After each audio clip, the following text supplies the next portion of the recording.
নসিপুরের ব্রাহ্মণপাড়ায় দীর্ঘ বছর পর অবশেষে ঢালাই রাস্তা পেয়ে উচ্ছ্বাস এলাকার ভুক্তভোগীদের। হুগলি জেলার সিঙ্গুর বিধানসভার অন্তর্গত নসিপুর পঞ্চায়েতের ব্রাহ্মণপাড়ায় প্রায় কয়েক যুগ পর নতুন ঢালাই রাস্তা পেয়ে বেজায় খুশি ওই এলাকার বাসিন্দারা। বৃহস্পতিবার সকাল থেকে এই ঢালাই রাস্তার কাজ শুরু হয় নসিপুর পঞ্চায়েতের সদস্য বসুদেব চট্টোপাধ্যায়ের তত্ত্বাবধানে। এলাকার বাসিন্দাদের একাংশ জানিয়েছেন, দীর্ঘ বছর ধরে পথ চলার অযোগ্য হয়ে পড়েছিল এই রাস্তাটা নিরাপদে পথ চলার উপযোগী করে তৈরির জন্য বামফ্রন্টের আমলে অনেকবার দরবার করেও কোনো কাজ হয়নি, কোনো সুফল পাওয়া যায়নি। এরপর পরিবর্তনের সরকার আসার পরও এই রাস্তার সংস্কারের উদ্যোগ নেওয়া হয়নি। অবশেষে সিঙ্গুর বিধানসভার বিধায়ক তথা রাজ্যের মন্ত্রী বেচারাম মান্নার কাছে লিখিতভাবে বিষয়টি জানানো হয়। বেচারামবাবু নসিপুর পঞ্চায়েতের গ্রামসভা সদস্য বসুদেব চট্টোপাধ্যায়কে বিষয়টি দ্রুত সমাধানের জন্য দেখতে বলেন। বৃহস্পতিবার বসুদেব চট্টোপাধ্যায় নিজে দাঁড়িয়ে থেকে নতুন রাস্তা তৈরির উদ্যোগ নিলেন। নসিপুরের পঞ্চায়েতের সদস্য বসুদেব চট্টোপাধ্যায় ও গ্রামের কয়েকজন বাসিন্দা এ বিষয়ে কি বললেন শোনাবো। হুগলি নসিপুর থেকে প্রবীর বসুর রিপোর্ট, আরামবাগ টাইমস। একটু আপনার নামটা বলুন। আমার নাম রঘুনাথ পাল। এই যে রাস্তাটা হচ্ছে, এই রাস্তাটা কতদিন পরে পেলেন? বলেছি সদস্যকে বহুদিন আগেই, আচ্ছা, কিন্তু এখন স্যাংশনটা হলো। কত বছর ধরে বাস করছেন আপনারা? আমার দাদুর দাদু তার দাদু থেকে বাস। আচ্ছা, তাও কতদিন হবে? কতদিন হবে? আমারই বয়স হচ্ছে 65। আচ্ছা, এবার আমার দাদুর দাদু তার দাদু।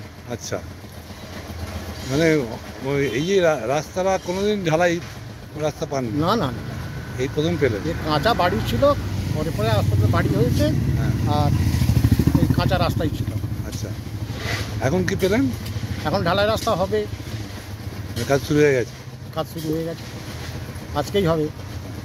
এই যে রাস্তাটা কতদিন পর পেলেন, এটা যদি বিধায়কের জন্যই পেলেন তো? আমাদের সদস্য, হ্যাঁ, সদস্য বিধায়ককে বলেছিলেন? হ্যাঁ, আমরা তো আগে সদস্যকে চিনব, তারপরে তো বিধায়ক। হ্যাঁ, সদস্যকে বসুদেব চক্রবর্তী। তার সহযোগিতায় আপনারা রাস্তা পেলেন? অবশ্যই, আর সহযোগিতা নাহলে তো আমরা পেতাম না। প্রায় 100 বছর পর, তারও বেশি হবে। 100 বছর বললাম তো, আমাদের এই এখানে যে বাস করা, আমার দাদুর দাদু তার দাদু থেকে বাস করছি। মানে এতদিন কেউ আপনার রাস্তা করে দেয়নি? না না, এই প্রথম হলো। এই তো। এই জায়গাটার নাম কি? নসিপুর ব্রাহ্মণপাড়া। ব্রাহ্মণপাড়া। কটা রাস্তা হচ্ছে এখানে? কটা রাস্তা হচ্ছে? প্রত্যেকটা বাড়িতেই তো রাস্তা হয়ে যাচ্ছে। আমাদের এখানটা একটু বাকি ছিল, ওদিকটা হচ্ছে দাঁড়াদের, এটা আমাদের হচ্ছে। আপনারা খুশি তো? অবশ্যই, রাস্তা হচ্ছে, খুশি হব না? এটা আমার কাকিমা। রাস্তাটা হচ্ছে, রাস্তাটা আপনার খুশি তো? হ্যাঁ, খুশি। কাকে বাহবা দেবেন? বাবা সদস্যকেই দেবো আমরা, সদস্য যেহেতু করে দিচ্ছে। এই যে আপনি এইখানে বিয়ে এসছে, এখানে এই পাকা রাস্তা ছিল? ছিল না, পাকা রাস্তা ছিল না। ছিল না, এই নতুন করে হচ্ছে। হলো কত বছর এই প্রথম রাস্তা হচ্ছে। এর আগে কোনোদিন পাকা রাস্তা ছিল না, পাকা বা ঢালাই রাস্তা ছিল না, কোনোদিন হয়নি। তাহলে যাতায়াত তো অনেক সমস্যা হতো। সবার চলছিল এই মাটির ওপর দিয়ে, তাতে এদের অনেক অসুবিধা হচ্ছিল, অসুবিধা হচ্ছিল। এখন কি বলছেন তারা?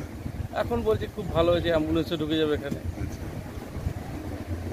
রুগী যাতায়াত করতে পারতো না? হ্যাঁ, না, রাস্তায় নিয়ে যেত, বড় রাস্তায় নিয়ে যেহেতু বিয়ে আপনার রাস্তা ছিল না বলে এই এলাকায় বিয়ে থাকা অসুবিধা হতো। হ্যাঁ, রাস্তার ধারে দূরে গাড়ি দাঁড় করে রাখতে হতো। আচ্ছা, এবার অনার্সে গাড়ি ঢুকে যাবে। অনেক জায়গায় ঢুকে যাবে। এই কারা করলো এই রাস্তাগুলো, কারা করছে? পঞ্চায়েত। হ্যাঁ, কোন প্রকল্প থেকে? এটা 15 ফিনান্স। কোন পঞ্চায়েত করছে? নসিপুর পঞ্চায়েত। নসিপুর পঞ্চায়েতের পক্ষ থেকে 15 ফিনান্সের কাজ হচ্ছে।